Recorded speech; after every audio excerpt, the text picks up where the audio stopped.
Hello किसान साथियों, आप कैसे हैं आप लोग। तो आप उम्मीद करते हैं आप अच्छे होंगे। तो किसान साथियों, आज का वीडियो हम लेकर आए हैं लहसुन कि लहसुन को कैसे करना चाहिए, इसके बाजार भाव क्या मिलने वाले हैं और इसका सही तरीका क्या होता है। इसको पूरी तरीके से संपूर्ण जानकारी इस वीडियो के माध्यम से जानेंगे और इसको कब लगाना चाहिए और इसका मार्केट भाव 2025 में कितना भाव रहने वाला है और कितने प्रति किलो बिकता है और ये 1 एकड़ में कितना निकलता है और सारा डिटेल इस वीडियो में हम डिस्कस करने वाले हैं। और किसान साथियों, हम ये भी जानेंगे कि इसमें किस प्रकार के रोग लगते हैं और इसमें किस समय पे लगाना चाहिए, इसका पानी, सिंचाई और खाद, यूरिया और सारे फंगस के बारे में हम जानेंगे।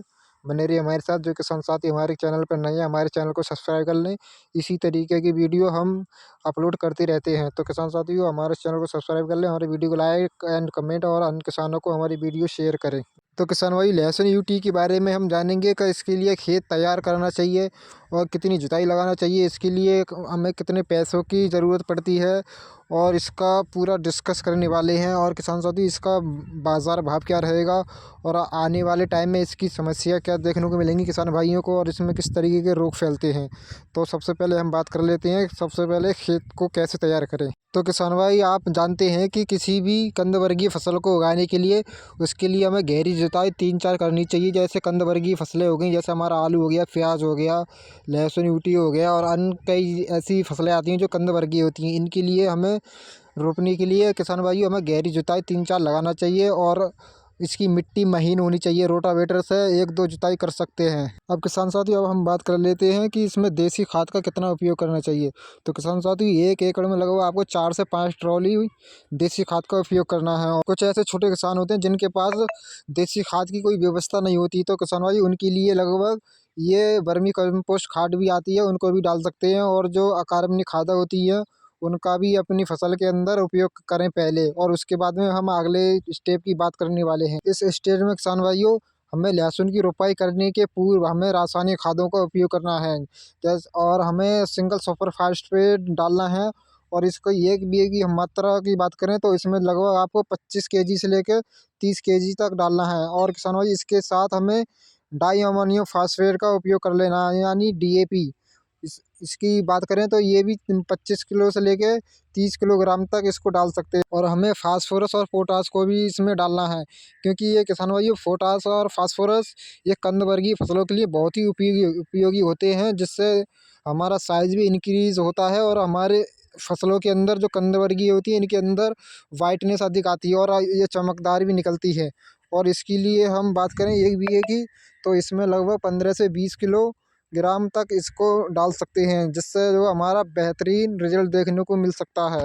और इसके साथ हमें 1 से 2 किलो सल्फर लेना है। बेंटोनाइट वाली भी डाल सकते हैं या पाउडर फॉर्म में भी आती है 90%, उसको भी डाल सकते हैं। 1 से 2 किलो डालना है 1 बीघे में, इससे ज़्यादा उपयोग नहीं करना है, क्योंकि सिंगल जो सुपर फास्फेट हमने लिया था उसमें कुछ मात्रा सल्फर की भी होती है। और इसके बाद हमें लेना है रीजेंट यानी पिपरोनिल। इसको ही मात्रा की बात करें तो ये 1 किलो 2 किलोग्राम पर बीघे के हिसाब से डाल सकते हैं। और इनके साथ हमें किसान साथियों 5 से 8 किलो नाइट्रोजन लेना है, यानी यूरिया। इसकी डोज की बात करें तो इसको 1 बीघे में 5 किलोग्राम से लेकर 8 किलोग्राम तक डाल सकते हैं। और जो फसलों के अंदर जो हमारी लहसुन की खेती होती है, इनको ग्रोथ करने के लिए बहुत ही इसका महत्वपूर्ण योगदान रहता है हमारे नाइट्रोजन से। बस इन सारे प्रोडक्टों को अपनी फसलों के अंदर यानी लहसुन की खेती के अंदर लगाएं, तो किसान भाई आपको बेहतरीन उत्पादन देखने को मिल सकता है। और इससे ज़्यादा अन्य बेफिजूली खर्चे प्रोडक्ट नहीं डालें, क्योंकि बेफिजूली प्रोडक्ट बहुत आ रहे हैं मार्केट में और मतलब जो दुकानदार होते हैं उनका तो माल बिकना चाहिए, ये किसानों को लूटने के चक्कर में लगे रहते हैं। तो किसान भाइयों, जो हमने इस वीडियो के माध्यम से जो हमने प्रोडक्ट बताए हैं, इन्हीं प्रोडक्टों को अपने लहसुन की खेती के लिए इस्तेमाल करें। और भैया, हमें लेना है थाइफेनेल मिथाइल, यानी इसकी डोज की बात करें तो इसको जो है 1 बीघे में 400 ग्राम से लेकर 500 ग्राम के बीच में लगा सकते हैं। क्योंकि किसान साथियों, आपने देखा होगा जो लहसुन की खेती होती है उसको जो जर्मिनेशन के बाद यानी जो अंकुरण के बाद जो कल्ला निकलता है वो पीला पीला सा दिखने लगता है, तो ऐसा लगता है जैसे ये बीमार सा हुआ है। तो किसान भाई, जो हमारे खेत के अंदर अधिक नमी होने पर या फिर आर्द्र मौसम या मौसम का बदलाव रहने पर जो फंगस के यानी कवक के द्वारा जो रोग फैलते हैं तो उनको जो फंगस हो जाता है हमारी फसलों के अंदर, तो उनको रोकने के लिए यानी कंट्रोल करने के लिए ये काम में आती है और ये इसका बेहतरीन रिजल्ट देखने को मिल जाता है। और भैया जो सारे प्रोडक्ट हमने लिए हैं इनको एक समान मिलाकर पूरे खेत के अंदर बखेर दें और किसी भी कृषि यंत्र से मिला दें अच्छी तरीके से और पाटा लगा दें। अब दोस्तों अब बात आती है कि लहसुन यूटी के लिए इसकी विधि क्या होती है।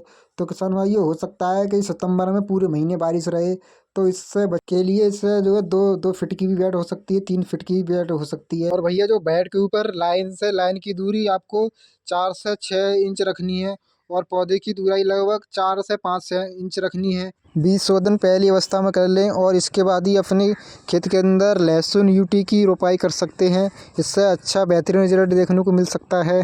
और भैया जो आप लहसुन यूटी का जो बीज लेकर आते हो मार्केट से, उसको जो है अच्छी तरह से सुखा लें और उसके बाद उसको बीज शोधन करना चाहिए और उसके बाद हमें अपने खेत के अंदर इसकी रोपाई करना चाहिए। भैया आपने बीज उपचार भी कर लिया और बुवाई भी कर दी।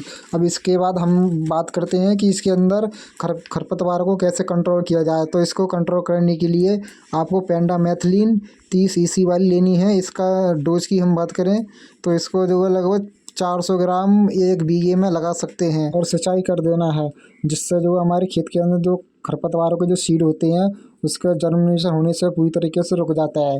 अगर मान लो कहीं ना कहीं थोड़ा बहुत रह भी जाता है तो उसके लिए जो है मार्केट में बहुत सारे टेक्निकल आते हैं, बहुत सारी हर्बिसाइड मेडिसिन आती हैं, तो उनका उपयोग करके ऊपर से छिड़काव किया जा सकता है और इन खरपतवार को कंट्रोल पूरी तरीके से किया जा सकता है। और भैया आपको हमारी जानकारी अगर पूरी समझ में आई हो तो हमारे चैनल को सब्सक्राइब कर लें और हमारी वीडियो को लाइक, कमेंट और अन्य किसानों तक हमारी वीडियो को शेयर करें।